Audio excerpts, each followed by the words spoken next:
should marijuana be legalized? Here to tell us the pros and cons of that is Rob Campea. He's the executive director at the Marijuana Policy Project, and Asa Hutchinson, former head of the U.S. Drug Enforcement Agency. And of course, the rest of the gang is here as well. I'm going to start with you, if I can, Mr. Hutchinson. Make the case for why it should not be legalized at this point. Well, and Attorney General Holder's statement does not change federal law. Federal law still makes possession, sale of marijuana for whatever purpose illegal. The question is whether it should be expanded or legalized. Absolutely not. If you look at harmful drugs, whether it's tobacco or other hard drugs such as marijuana, cocaine, methamphetamine, the objective of society is to reduce the use of harmful drugs. If you legalize another harmful drug, the question is, will it expand use and availability? And the answer is absolutely yes. 50% of all people in prisons right now in the United States are there for drugs.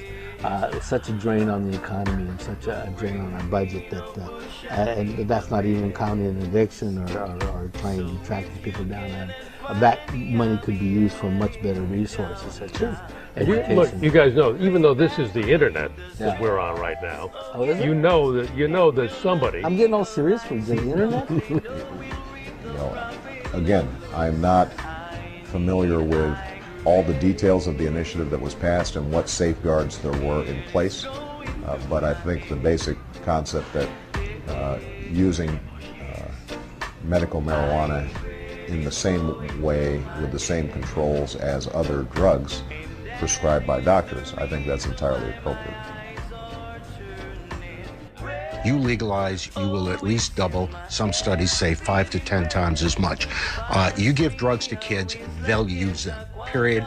Anybody that thinks that's not true has never met a kid or a drug addict. Well, whether you call it a war on drugs or some other term, I mean, I firmly believe that we need to do what we should to stem both drug trafficking into the United States and drug usage in the United States. And I do believe there have been some successes, particularly when it comes to the use of drugs by children in high school or college and the like. There are others in the ONDCP and others who are much more familiar with that than I am. You say some successes. Do you have any statistics to show? Statistics I see say that more people are using, say, marijuana than have, because the public has a feeling about use of certain drugs that maybe the FBI doesn't. Is there a better way, and some people suggested looking into a system of legalization that might be effective in stemming the tide of drugs from Mexico and then the border wars and the immigration problems from Mexico? Have you considered this as a possibility? I think anybody who looks at this problem considers it, and ultimately when you look at it, rejects it.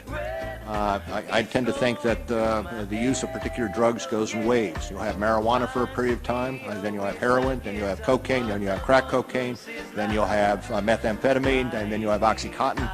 And it goes in waves. And let me ask you about the way people. I'm sorry, but there are too many individuals, both parents and others, who have lost their lives to drugs to give a ready answer that it should be legalized. I agree with you, sir. And there are lots of parents who've lost their lives to crack, cocaine, methamphetamines, and heroin, and they've somewhat gone in waves. Name me a couple of parents who've lost their lives to marijuana. Can't. Exactly, you can't. When have we, don't we, is there some time we're going to see that we ought to prioritize meth, crack, cocaine, and heroin and deal with the drugs that the American culture is really being affected by and lives are being lost? The only thing I would say is that you talk to parents who have lost their children to drugs. Right. They will inevitably say that they started off with marijuana.